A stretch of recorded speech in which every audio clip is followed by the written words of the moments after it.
110 kilometre की दूरी तय करने के बाद हम लोग पटना के मिलर स्कूल में पहुंचे और मिलर स्कूल में हजारों की संख्या में पूरे बिहार के हर ज़िले से, हर कोने से लोग आए और अति पिछड़ा के जो 5 सूत्री मांग था उसमें पहला मांग था तेली तमोली दांगी को मूल अति पिछड़ा की श्रेणी से बाहर करो और उनकी संख्या के अनुपात में उनका अलग कैटेगरी बनाओ। पहला मांग यही था, सबसे बड़ा मांग। दूसरा मांग था कि आए दिन शेड्यूल कास्ट और शेड्यूल ट्राइब्स के अति पिछड़ों पर अत्याचार होते रहते हैं, तो हम लोगों ने मांग किया था कि अति पिछड़ा अत्याचार निवारण कानून बनाए जाए बिहार में, जिस तरह से SC ST एट्रोसिटीज एक्ट है। तीसरी बात थी कि पंचायती राज में अभी जो आरक्षण है, आज भी नौकरियों में आरक्षण बढ़ाई गई 75%, और लेकिन पंचायती राज व्यवस्था में आरक्षण कितना है? 37%। टोटल आरक्षण 37% है। यह सरकार का पोल खोलने के लिए काफ़ी है। उसमें 20% है अति पिछड़े लोगों के लिए और 17% है शेड्यूल कास्ट और शेड्यूल ट्राइब्स के लिए। तो हम लोगों ने मांग किया कि जब तो यहाँ पर कोटा टूट गया, बैरियर टूट गया आरक्षण का, सीमा का, तो 36% आरक्षण इसको बढ़ाई जाए। लेकिन जिस दिन बैरियर 50% भी था, उस दिन से लगातार 13-14 वर्षों से, जब से आरक्षण ये लागू हुआ पंचायती राज में, तब से हम लोग मांग कर रहे हैं। सदन में भी मैंने मांग किया था और बाहर भी, सदन के बाहर सड़क पर भी मांग कर रहा हूँ कि आखिर अति पिछड़ों को 20% ही आरक्षण क्यों दे रहे हैं, जबकि अधिकतम सीमा 50% है। यानी इसको उसमें ही बढ़ाने की गुंजाइश थी 13%, और आज इसको हम लोग कह रहे हैं कि 14 बढ़ा दीजिए, 15 बढ़ा दीजिए, मतलब 36% कर दीजिए। तो 20 से 16 बढ़ जाएगा तो 36% हो जाएगा। तो तीसरा मांग था। और चौथा मांग था कि मंडल कमीशन जो लागू हुआ 1992 में, उसमें एक मुश्त वहाँ बाइफर्केशन नहीं था। इसके लिए 2017 में रोहिणी कमीशन बनाया गया नरेंद्र मोदी जी की सरकार में।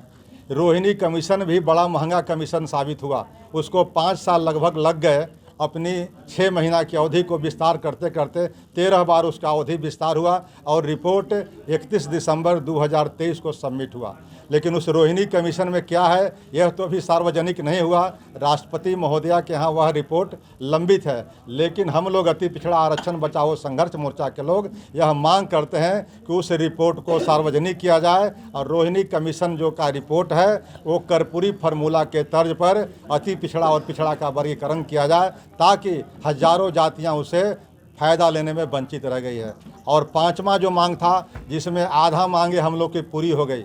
आधा मांगे क्या था कि जननायक कर्पूरी ठाकुर को भारत रत्न दिया जाए। उनके साथ साथ अब्दुल कयूम अंसारी और दशरथ मांझी का भी था। लेकिन जननायक कर्पूरी ठाकुर के अभियान चला करके बिहार में किसी ने नहीं अब मांग किया कि जननायक कर्पूरी ठाकुर को भारत रत्न दिया जाए। उसको अगर मांग किया हम लोगों ने अभियान चला करके, तो यही अति पिछड़ा आरक्षण बचाओ मोर्चा है, यही हम लोग का टीम है, वही हम लोगों ने मांग किया। इन 5 सूत्री की मांगों के लिए जब हम आंदोलन को मुखर किए, तब वर्तमान सत्ता को नागवार गुजरा और हमें सदन से सदस्यता से ख़त्म करने का कुत्सित प्रयास किया। इसलिए मैं कह रहा हूँ कि दल की सदस्यता और सदन की सदस्यता के दोनों अलग अलग नियम हैं। अभी तक मैं दल से निष्कासित नहीं हूँ, लेकिन सदन से निष्कासित कर दिए गए। आप लोगों ने अभी देखा होगा कि 3 विधायकों ने फ्लोर क्रॉस किया, व्हीप का उल्लंघन किया। लेकिन मैं बता देना चाहता हूँ कि इन 3 विधायकों का 1-1.5 साल आने वाला समय तक भी, जब तक विधानसभा का टेन्योर होगा, तब तक भी उनका सदस्यता खत्म नहीं की जाएगी। इसलिए कि उनको ख़त्म करने वाले लोगों का संरक्षण प्राप्त है। लेकिन मैं जिस वर्ग से आता हूँ उस वर्ग का संरक्षण प्राप्त नहीं था। इसलिए यहाँ संविधान की गला घोटी गई, प्रजातंत्र की हत्या की गई और मेरा सदस्यता समाप्त कर गया। यहाँ तक कि जो नेचुरल जस्टिस का तकाजा है कि मैं जब हटाया गया तो मुझसे पूछा भी नहीं गया कि केस का जो मेरिट है उस पर डिस्कशन भी नहीं हुआ और अचानक एक चिट्ठी दे दी गई कि आपकी सदस्यता समाप्त कर दी। हालांकि इसलिए हुआ कि मैं 110 जातियों का 36% आबादी का आवाज़ बन रहा हूँ। आज उसकी हालत क्या है? दलितों के भी बात करूँगा। अभी राज्यसभा के चुनाव आपने देखा, राज्यसभा के चुनाव में क्या फिगर है? 16 को बिहार से जाते हैं, 16 को बिहार में से जाते हैं। उसमें दलित की जो आबादी है लगभग 20% है, आज शून्य है। एक भी राज्यसभा का मेंबर दलित समुदाय से नहीं है। और ईबीसी की बात करेंगे दल के आधार पर, तो आरजेडी का सबसे 6 वो है राज्यसभा का मेंबर, लेकिन 6 में एक भी ईबीसी दलित नहीं है। और वहाँ कौन है तो जादव हैं, वहाँ कौन है तो मुस्लिम है, वहाँ कौन है तो भूमियार हैं, वैश्य हैं। जबकि राज्यसभा और विधान परिषद का यह परिकल्पना थी कि जिनका रिप्रेजेंटेशन कम होता है, इनएडिक्वेट होता है, उनको दिया जाए प्रतिनिधित्व, लेकिन जिनका रिप्रेजेंटेशन अपनी संख्या से अधिक है उन्हीं को दिया जा रहा है। दूसरे तरफ जेडीयू में देखेंगे तो वहाँ भी वही हालत है, वहाँ भी 4 है, 4 का ब्रेकअप देखेंगे, वहाँ भी एक भी दलित नहीं, एकमात्र अति पिछड़ा है। बीजेपी के देखेंगे उस हिसाब से तो सबसे अधिक सोशल इंजीनियरिंग अगर कोई कर रहा है आज की तारीख में तो वह बीजेपी है। बीजेपी का ब्रेकअप देखते हैं, राज्यसभा का 5 में तो 3 ईबीसी है, 5 में से 3 ईबीसी, 1 भूमियार, 1 ब्राह्मण। तो बीजेपी तो ज़्यादा नज़दीक है सोशल इंजीनियरिंग के, यानी ईबीसी का रिप्रेजेंटेशन देने से, लेकिन दलित का रिप्रेजेंटेशन बीजेपी ने भी नहीं दिया है। उसी तरह आप बात करेंगे एमएलसी का या एमएलए का, तो एमएलए में 88-89 हम लोग को बनता है, 243 में 36% आबादी का, लेकिन उसे 90 के अनुपात में आज देखेंगे तेली और दांगी को लेकर के मात्र 30 सदस्य हैं।